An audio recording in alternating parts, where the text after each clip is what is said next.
भारत माता की जय, भारत माता की जय। मैं नेताजी कांग्रेस सेना पार्टी प्रेसिडेंट अभिनेता रंगा सेठ। आज मैं सेकंड एपिसोड आपको देते हैं। जो मैं पीछे के एपिसोड में बताया है, गांधीवत में आरएसएस का कोई संबंध नहीं। अब मैं वापस भी ये सेकंड वीडियो में स्पष्ट बोलते हैं, गांधी का हत्या में आरएसएस का संबंध नहीं। ये हमारा देश में जनता को टुकड़ा टुकड़ा करने के लिए, हमारा देश में 22 भाषाभाषी जनता है। जनसंख्या में वर्ल्ड में सेकंड देश हमारा भारत देश है। और ये देश में इतने भाषाभाषी, इतने रिलीजन्स, इतने कास्ट, हम सबको मिला के राज करने का विचार में नेताजी सुभाष चंद्र बोस का विचार पूरा करने के लिए, सेक्युलरिज्म पालने के लिए हम नेताजी कांग्रेस सेना पार्टी को रूप दिया है। हम प्रत्येक टाइम, हम बच्चा था जब भी हम सुन रहा था आरएसएस का वजह से गांधी जी का हत्या किया। मुझे भी शुरुआत में ऐसा होगा नहीं होगा ये कंफ्यूजन में था। फिर मैं उसके बारे में अच्छा जानकारी लिया। मैं जो पुरावा ढूंढना शुरू हो गया तो मुझे मालूम पड़ा गांधी वध में, गांधी जी का हत्या में आरएसएस का कोई संबंध नहीं। अभी ऐसा सोचो, रिटायर्ड जस्टिस केती थॉमस एक अच्छा इंसान है, अच्छा अभ्यासी है, और इंडियन हिस्ट्री के बारे में अच्छा अभ्यास किया है, पॉलिटिकल पार्टी के बारे में अच्छा अभ्यास किया है।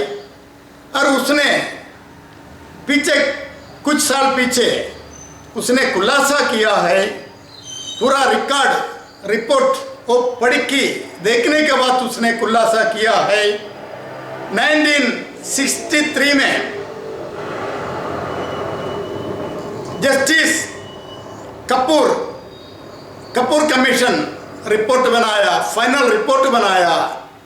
ये जो गांधी जी का वध में, गांधी जी का हत्या में आरएसएस का कोई संबंध नहीं, ये फाइनल रिपोर्ट।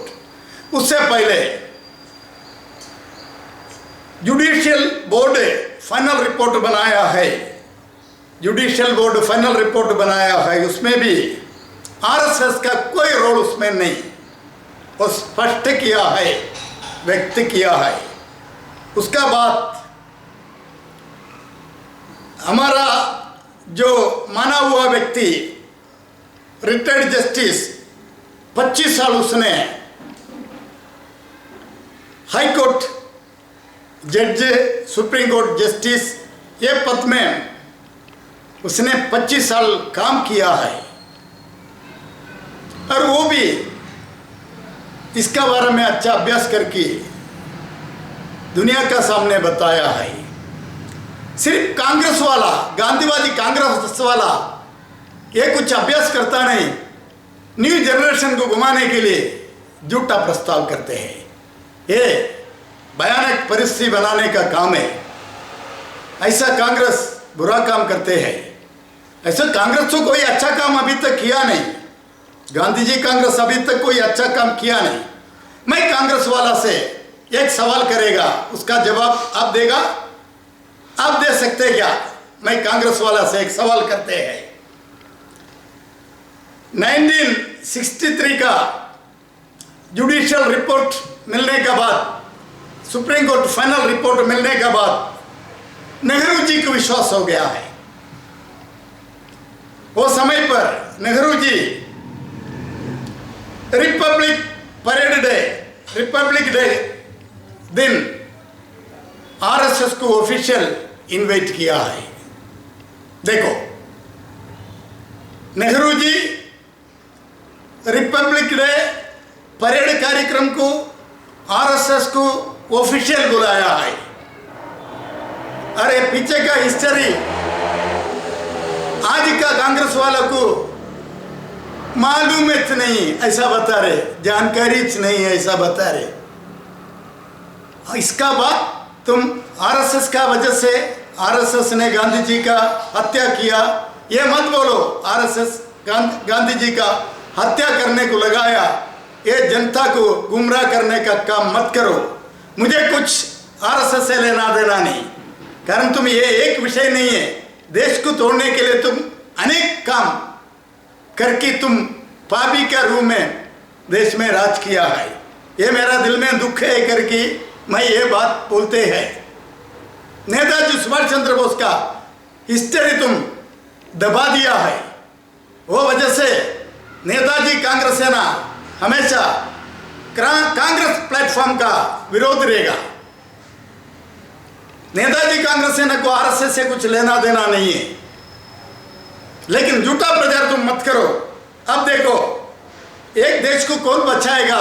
बचाने का 3 बातें हैं, याद रखो। एक कॉन्स्टिट्यूशन देश को बचा सकते हैं, उसमें पहले रैंक में कॉन्स्टिट्यूशन है। सेकंड रैंक में जुडिशरी है, जुडिशरी सेकंड रैंक में है। थर्ड रैंक में हमारा देश में आर्मी है, मिलिट्री है। अगर कोई उसका बाद अगर देश में देश से प्रेमी लोगों का विचार का एक संगठन बोलो तो देश को एक साथ मिला के देश को मजबूत करना, सरकार को बलकट करना, अगर ऐसा विचार में एक की संगठन आरएसएस है, वो तुमको मानना पड़ेगा। आरएसएस देश का विरुद्ध नहीं, देशद्रोही नहीं, आतंकी नहीं। ये मैं तुमसे सवाल करते हैं। और उनका कुछ अच्छा बुरा काम किया होगा, उसमें मैं उतरना नहीं चाहते। विषय क्या है? गांधी वध में आरएसएस का हाथ नहीं। और जस्टिस केटी थॉमस साहब एक प्रस्ताव किया है, तुम सुना होगा। तुम उनका खिलाफ क्यों केस नहीं करते, उसको क्यों जेल नहीं भेजते? ये जो कॉन्स्टिट्यूशन, जुडिशरी, आर्मी छोड़ के चौथा ताकत देश को बचाने के लिए आरएसएस है, ऐसा जस्टिस केटी थॉमस साहब स्पष्ट किया है, व्यक्त किया है। अब मैं बाकी बात अगले एपिसोड में बताएगा। जय हिंद।